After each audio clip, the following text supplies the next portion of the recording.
এটা এমন এক দানব যে ৩ রাজপুত্র আও বিংকে পাথরে পরিণত করেছে। আর এমন সাহস তার যে সে কিনা নেজা, হ্যাঁ সেই বিখ্যাত নেজা, তাকে তার নাকের মিউকাস পর্যন্ত খাইয়ে দিয়েছে।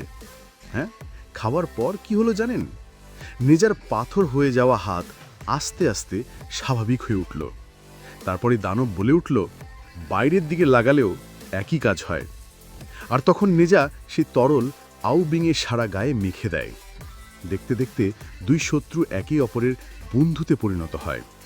নেজা জন্ম থেকেই অদ্ভুত শক্তির অধিকারী, কিন্তু এমন প্রতিপক্ষ সে আগে কখনো পায়নি যে তাকে সত্যিকার অর্থে চ্যালেঞ্জ জানাতে পারে। তারা খেলতে শুরু করে। সৈকতের বালির ওপর দুজনের পায়ের ছাপ, একটু দুষ্টুমি, একটু প্রতিযোগিতা। এভাবেই শত্রুতার বদলে জন্ম নেয় এক অসম্ভব বন্ধুত্ব। কিন্তু অন্যদিকে গভীর সমুদ্রের নিচে ড্রাগন প্রাসাদে আওবিং গুরু শেংগং বাওয়ের কাছে ফিরে যায়। গুরু বলে দেয়, নেজা হচ্ছে তোমার ভবিষ্যতের শত্রু। সে একদিন ভয়ঙ্কর দানবে পরিণত হবে, তোমাকেই তখন তাকে থামাতে হবে। আওবিং ভাবতে থাকে, নেজা কি সত্যিই এমন ভয়ঙ্কর কিছু? সে তো মনে হলো একজন সাধারণ ছেলে যার বন্ধুর খুব দরকার। এদিকে নিজের ৩ বছর পূর্ণ হতে যাচ্ছে। তার মা বাবা চায় তার জীবনের শেষ দিনগুলো আনন্দে কাটুক। তারা বিশাল জন্মদিনের আয়োজন করে, নিজে হাতে আওবিংকে আমন্ত্রণ পাঠায়।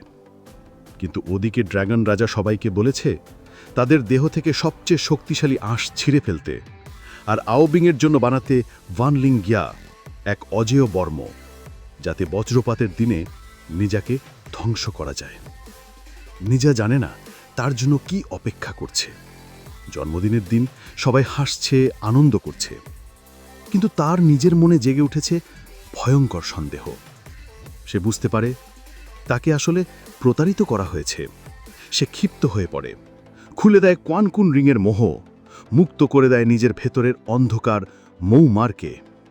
আর সেই আগুনের বর্ষা নিয়ে আঘাত করে নিজের বাবাকে। তার শিক্ষক তাই উই কোনোভাবে সেটা প্রতিরোধ করে। কিন্তু মূল ষড়যন্ত্রকারী শেংগং বাও পাহাড়ের চূড়ায় দাঁড়িয়ে হাসছে। সে চায় নেজা নিজেই নিজের পরিবারকে শেষ করুক, তবেই আওবিংকে উপস্থাপন করা যাবে মুক্তিদাতা হিসেবে। কিন্তু আওবিং, সে দাঁড়িয়ে যায় বন্ধু নেজার বিপক্ষে নয়, পাশে।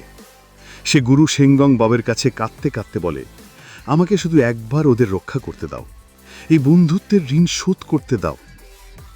আর তখনই গুরু বলে, যাও।